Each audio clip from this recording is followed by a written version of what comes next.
За одоо та бүхэн тайлбарсан ёсоор одоо дотрийн бүртгэл хэсгүүдээс ташааны шугамаар нийлүүлж ойлгох гэжээ.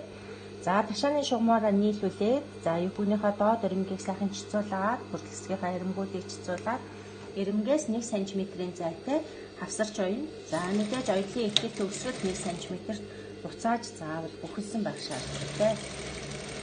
За дотрийн материал маань ерөнхийдөө нимгэн байдаг учраас эхлээд нийлүүлж хавсарч ойцсныхаа дараа хэрэг хоёрыг хийх нь илүү зохимжтой байдаг. За ингээд 1 см багш нь нийлүүлээд оёлоо. За үүнтэй адилхан мөн нөгөө талаа нийлүүлээд ойчих тийм ээ.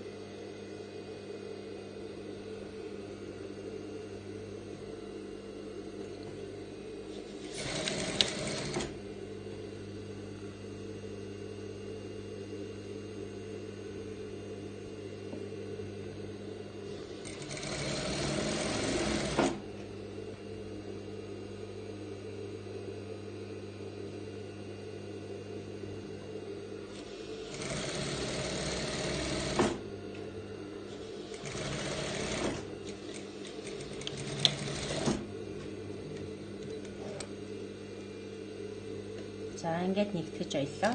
За энэнийхээ дагуу дарааных нь бид нар хэрэг соёдлыг хийн. За ташааны шугамаа нийлүүлж хэрнэ. За ингээд хормоо маань үндсэндээ үргэлжээрээ боллоо тийм ээ. Одоо хормоо доод оёдлоо ингээд хэрнэ. За энэний дараа бид нар дотрын оёдлыг унгаж эндүүдэх хэрэгтэй байгаа. За дотрын оёдлыг бид нар хааш нь унгаж эндүүдэх хэрэгтэй вэ гэхлээр за урдлын бүртгэл хэсэг рүүгээ. Одоо урдл маань энэ үргэлж дунд байгаа тийм ээ. Тэгэхээр урдлын бүртгэл хэсэг рүүгээ унгаж дотрын оёдлыг эндүүдэх хэрэгтэй.